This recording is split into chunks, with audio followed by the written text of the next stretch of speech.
Hello everyone, welcome to Arkan's daily vlogs. কিছুদিন আগে আমি চলে গেছিলাম হেদুয়াতে দ্য প্ল্যাটফর্ম ক্যাফেতে। লোকেশন ডিটেলস জানার জন্য তোমরা ক্যাপশন চেক করে নিও। অ্যাম্বিয়েন্সটা খুবই সুন্দর ছিল আর দুরকম সিটিং অ্যারেঞ্জমেন্ট ছিল, নিচে এবং উপরে। আমি উপরের অ্যারেঞ্জমেন্টটাকেই চুজ করেছিলাম। চারিদিকের অ্যাম্বিয়েন্স দেখতে দেখতে আমি হাতে তুলে নিলাম মেনু কার্ড। মেনু কার্ডে অনেক রকম আইটেম ছিল, তোমরা দেখতেই পাচ্ছ। শেয়ার করে দিলাম মেনু কার্ডটা। আমি অনেকক্ষণ ধরে ভালোভাবে দেখার পরে ডিসাইড করে একটা মেন কোর্স আইটেম, একটা স্টার্টার আর একটা ডিসার্ট অর্ডার করে দিলাম। আর এই দুটো মেনু হলো ভ্যালেন্টাইন্স উইক কম্বো মেনু।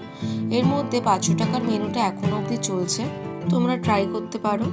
আর একটা যে কম্বো, সেইটা আমি যেদিন গেছিলাম সেদিনকে চলছিল না, এবার আমি জানি না ওটা বন্ধ করে দিয়েছে নাকি ওটা সেদিনকের জন্য অ্যাভেলেবেল ছিল না, তো তোমরা গিয়ে খোঁজ করতে পারো অবশ্যই।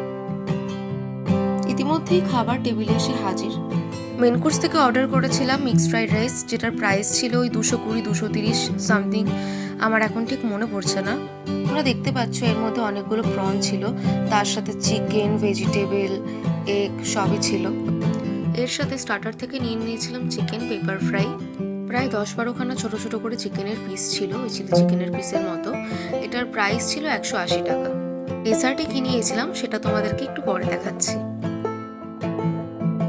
ম্যাক্সিমাম ক্যাফে রেস্টুরেন্টে চিলি চিকেনটা আমার ভালো লাগে না, কারণ ম্যাক্সিমাম জায়গাতেই গ্রেভি চিলি চিকেন করে আর টেস্টও খুব একটা ভালো থাকে না।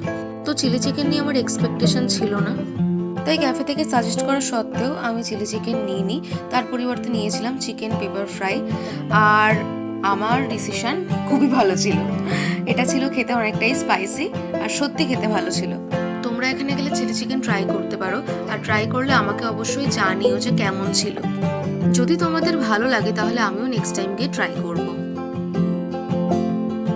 এবার আসি খাবারের কোয়ান্টিটি, কোয়ালিটি আর টেস্টের কথায়। চিকেনের কোয়ান্টিটি অনেকটাই ছিল, দুজনের খাওয়ার জন্য এনাফ। আর রাইসের কোয়ান্টিটিও সত্যি অনেক ছিল, অনেক জায়গার তুলনায় অনেকটা বেশি ছিল। রাইসটা ইজিলি তোমরা দুজনে শেয়ার করে খেতেই পারবে। যদি তোমরা প্রচুর প্রচুর খেতে পারো এমন না হয়ে থাকো, তাহলে আমি সাজেস্ট করব অবশ্যই রাইসটা নিলে তোমরা শেয়ার করে নিও। আর যদি 3-4টে আইটেম ট্রাই করবে ভাবছো, তার মধ্যে একটা যদি হয় ফ্রাইড রাইস, অবশ্যই একটাই নিও, শেয়ার করে নিও। তো আমার সব খাবারের কোয়ালিটি খুবই ভালো লেগেছে, ওটা নিয়ে আমার আলাদা করে আর কিছু বলার নেই।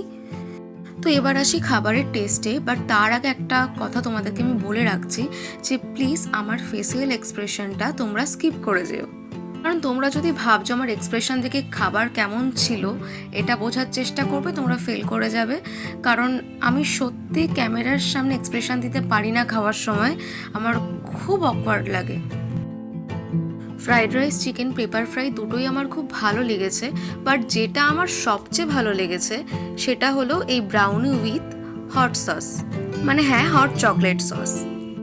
এটা খেতে খুবই ভালো ছিল, আর তার সাথে এটা আমার ফেভারিট ডেজার্ট, তো কোনো কথা হবে না। মেনু কার্ডে ব্রাউনির দাম ছিল 120 টাকা, বাট আমি জানি না ওরা কি গোলমাল করলো। ব্রাউনির মধ্যে 30 টাকা মতো এক্সট্রা ইনক্লুড করে নিল, যেটা কিন্তু জিএসটি ছিল না, জানি না। তো 500 টাকা বিল হওয়ার কথা ছিল, একটু বেশি হলো, বাট ওভারঅল এক্সপিরিয়েন্স ভালো ছিল। তো দেখা হচ্ছে আবার নেক্সট ব্লগে।